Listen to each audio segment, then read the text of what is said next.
This physicist came to me with like a 50-tab spreadsheet. I can't remember how many it was now for her candle business. She had countless scent combinations, 5 distribution channels planned, 12 customer personas, and not one candle made. 3 years of Sunday nights Googling manufacturers, telling her daughter, maybe next year I'll get started. 3 years of watching less qualified people actually do the thing that she kept planning in Excel. When I told her her solution is to make one candle and give it to one person, she almost cried. Not because it was hard, because it was like, duh, it was so simple, she was avoiding it. Weeks later, she had her first customers, people coming back to her saying, hey, how can I buy another one of those candles that you gave me? But more importantly, she stopped being the woman that was gonna start a business someday. Sound familiar? If you've been researching a business idea for over a year, you're not just procrastinating, you're over-engineering at this point. And I get it, it doesn't exactly make sense.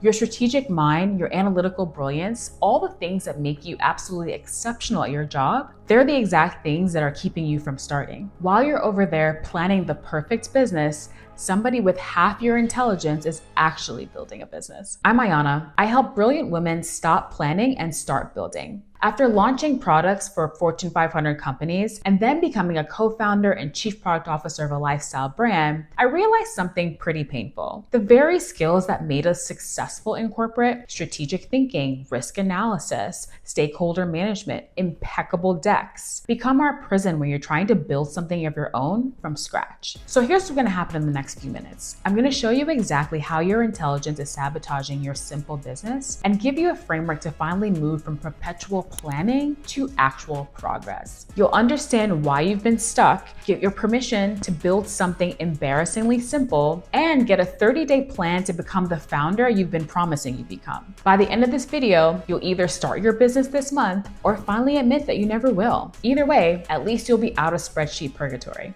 Fair enough?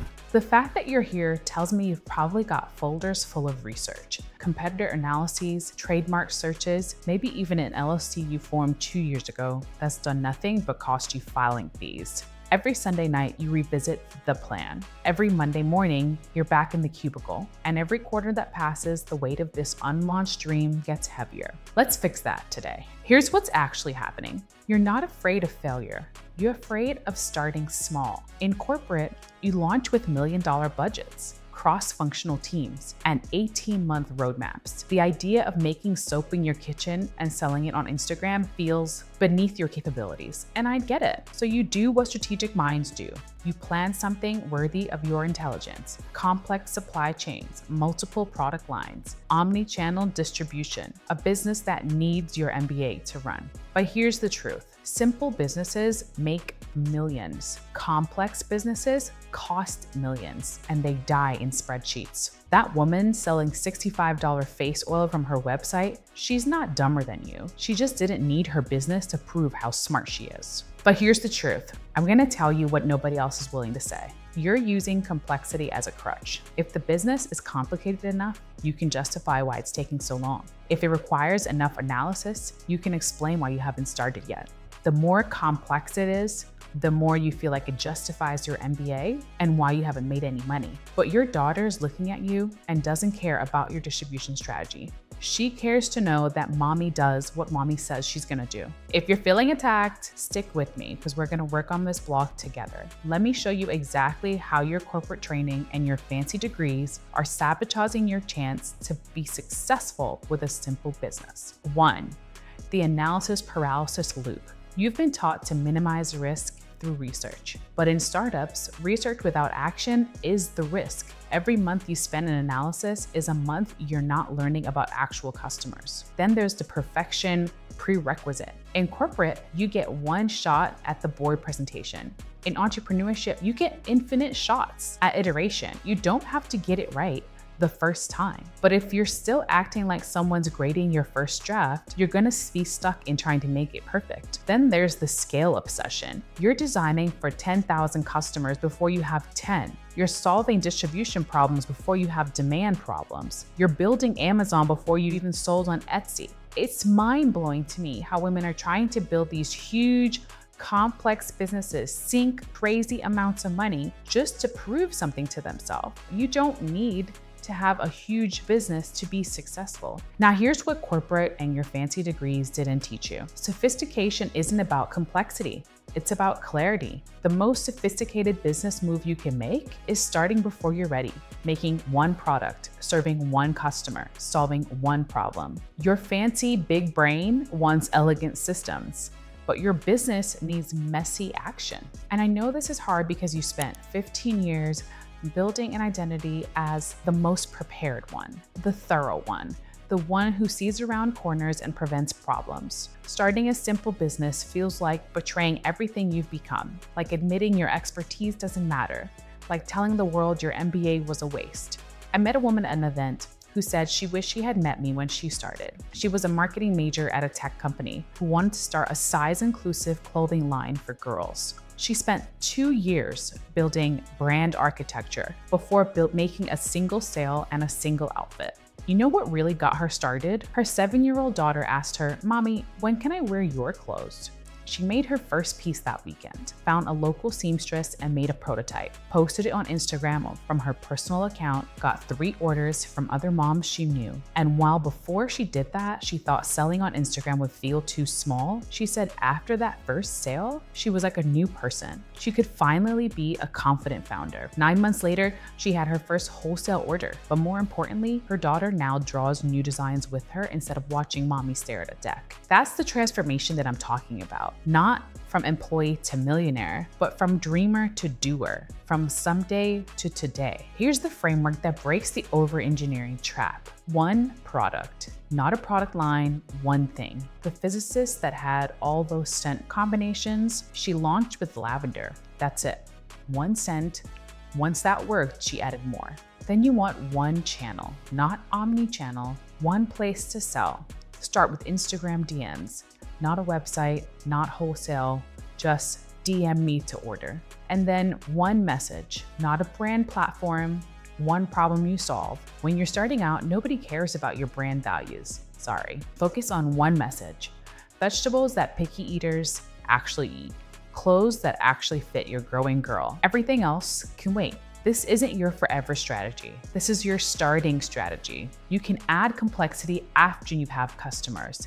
You can build systems after you have demand. You can only scale after you have something to scale. I know this feels wrong, but every corporate bone in your body is screaming, but what about market segmentation? What about competitive differentiation? Here's a differentiation. You actually started while everyone else is still planning. Now, you can do this in 30 days. Here's a 30-day breakdown of how you can go from overthinking to over-delivering. So let's say in days 1 to 7, you're gonna make one thing. Make your product, don't make it perfect, don't think about making it scalable, just make it. The candle, the granola, the skincare, the service offering, one batch this week. Then days 8 to 14, give it to 5 people, not sell, give. 5 people who have the problem you solve so you can get feedback. Watch them use it. Listen to what they say. Document what they actually care about versus what you thought they would care about. Days 15 to 21, fix one thing based on that feedback. Fix the biggest issue that came up when you observed their use of this particular offer. Not all the issues, just one thing that mattered the most. Maybe it was the scent, maybe it was packaging, maybe it was the size, maybe it was the result that your service promised. Fix that one thing. Then for days 22 to 30, you want to focus on selling it to 10 people. Post about it, tell people it exists, price it simply. Materials time 3 as a minimum. Sell to 10 humans, not your mom, not your friends. These are real stranger customers. That will be your challenge. And just like that, 30 days from now, you're either a founder with 10 customers or you're still a corporate employee with a dream. Both are fine, but pick one. Here's what I've observed with brilliant women who finally started. They all felt embarrassed by how simple their first business was. The MBA selling soaps at a farmer's market, the strategy consultant making jewelry on her dining table, the CFO selling selling cookies from a Google form. But simple became their superpower. They all had the same transformation. Week 1 felt like playing business. Week 4 felt like possibility. But then month 3 felt like freedom. Not financial freedom, not yet, but freedom from the weight of an unlived life. Freedom from explaining why they hadn't started. Freedom from the Sunday night dread every week of not building. Your complex business idea might make you rich someday, but your simple business will make you a founder today. Now, I'm gonna say something that you're not gonna see people talking about on LinkedIn. Build a dumb business. A business that's so simple, your MBA cohort would laugh. A business that doesn't need your strategic frameworks. A business your teenage neighbor could probably run for you. Luxury soap, premium cookies, pretty notebooks, organic dog treats, wooden tools, soy candles, whatever. These aren't disrupting anything. They don't even need pitch decks, and they won't need venture funding. But here's what dumb businesses do. They start, they sell, they grow. They give you proof that you can build something. They fund your freedom and your competence. And once you have a dumb business that works, you can make it as smart as you want. Add the complexity, build the systems, scale the operations, make it super, super fancy. But first, you need to make one candle, sell one bar of soap, ship one order.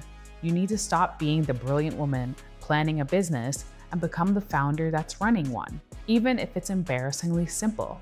Especially if it's embarrassingly simple. And you know what's so crazy about this? What's so ironic is your corporate skills are actually perfect for simple businesses. You just have to point them in the right direction. Your project management skills, perfect for managing 10 customer orders. Your presentation skills, perfect for explaining your product at a market.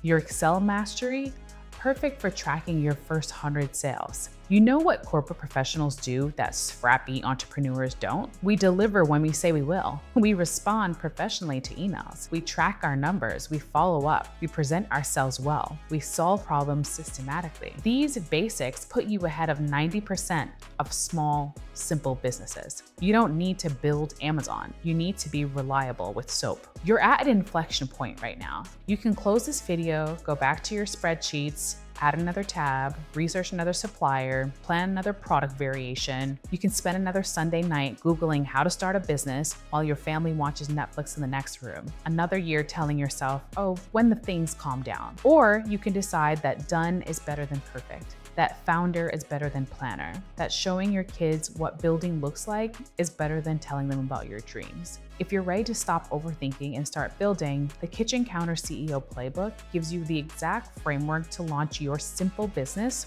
in no time. Not another complex system to master, not more theory to analyze, just step-by-step path from corporate overthinker to actual founder. This is for women who are tired of being the smartest person in the room with nothing to show for it, who want their kids to see them build, not just plan, who are ready to trade spreadsheet fantasies for messy reality. The framework shows you how to strip away everything except what matters. One product, one customer, one sale, then another, and another, and another. You don't need to be ready. You need to be willing to start simple. The link is in the description. And if you want to see real examples of embarrassingly simple businesses that worked and the principles behind them, join the Launch League community. It's completely free, and in there I share stories every week of brilliant women and insights for business, productivity, and real talk. In the Launch League, I can share a whole lot more than I can share on Instagram and YouTube because I'm talking about people's real personal businesses. In the community, we can be a lot more raw.